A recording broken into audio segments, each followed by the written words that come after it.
حضرت فاطمہ زہرا علیہ السلام حضرت محمد صلی اللہ علیہ وسلم کی سب سے چھوٹی اور لاڈلی بیٹی تھی۔ آپ صلی اللہ علیہ وسلم نے حضرت فاطمہ علیہ السلام کو جنتی عورتوں کی سردار ہونے کی بشارت دی تھی اور ان کی خوشی و ناراضگی کو اللہ کی خوشنودی و ناراضگی قرار دیا تھا۔ آپ کی شان میں بہت سارے آیات نازل ہوئی اور بے شمار احادیث نقل کی گئی ہیں۔ نجران کے عیسائیوں سے جب نبی صلی اللہ علیہ وسلم کا مباہلہ ہوا تو حضرت فاطمہ علیہ السلام آپ کے ہمراہ تھی۔ آپ کا نکاح امام علی علیہ السلام کے ساتھ ہوا، جن سے جنتی نوجوانوں کے سردار امام حسن و حسین علیہ السلام کی پیدائش ہوئی۔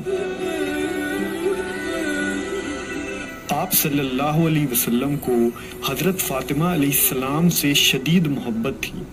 آپ نے ایک دفعہ فرمایا تھا کہ فاطمہ میرے جسم کا ٹکڑا ہے، بس جس نے اسے ناراض کیا اس نے مجھے ناراض کیا۔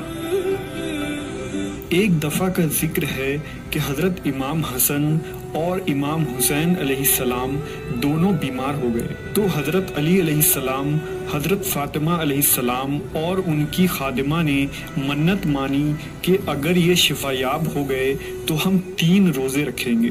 چنانچہ حضرت علی نے شمون جو خیبر کا یہودی تھا اس سے کچھ قرض لیا۔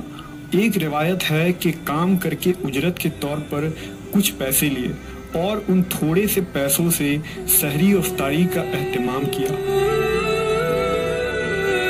پہلے دن جب افطار کا وقت ہوا تو دروازے پر آ کر ایک شخص نے آواز دی، اے اہل بیت محمد، میں بھوکا ہوں۔ سیدہ کائنات نے حضرت علی علیہ السلام سے پوچھا اور روٹی کے ساتھ جو کھانا پکا تھا وہ سارا اٹھا کر مسکین کو دے دیا اور خود پانی سے روزہ افطار کیا۔ اگلے دن روزہ رکھا، جو بچا تھا وہ پکایا۔ افطار کا وقت ہوا تو ایک اور سائل آ گیا، اس نے کہا کہ میں یتیم ہوں، تو سارا پکا ہوا کھانا اس یتیم کو دے دیا اور خود پانی سے روزہ افطار کر لیا۔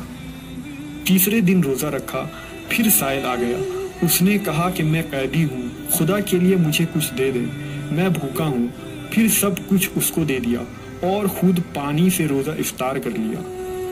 یوں 3 دن جب روزہ پانی سے افطار ہوتا رہا، منت پوری کرنے سے امام حسن اور حسین علیہ السلام شفا یاب ہو تو گئے تھے، مگر بھوک کی وجہ سے ان کے پیارے پیارے چہرے مرجھا گئے۔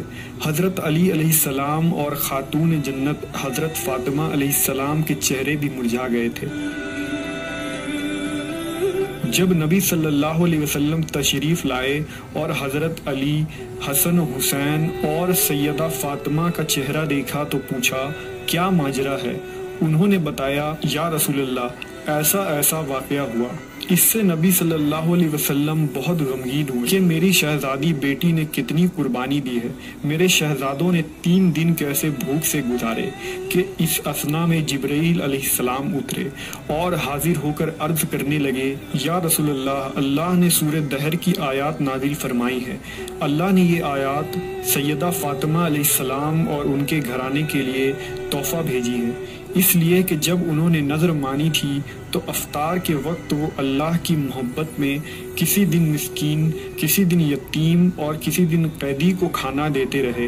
اس کے بعد جبرائیل علیہ السلام نے سورہ الدہر کی آیات تلاوت کی، جو اپنی نظریں پوری کرتے ہیں اور اس دن سے ڈرتے ہیں جن کی سختی خوب پھیل جانے والی ہے، اور اپنا کھانا اللہ کی محبت میں محتاج اور یتیم کو اور قیدی کو کھلا دیتے ہیں اور کہتے ہیں کہ ہم تو محض اللہ کی رضا کے لیے تمہیں کھلا رہے ہیں، نہ تم سے کسی بدلے کی خواستگار ہیں اور نہ شکر گزاری کے خواہش مند ہیں۔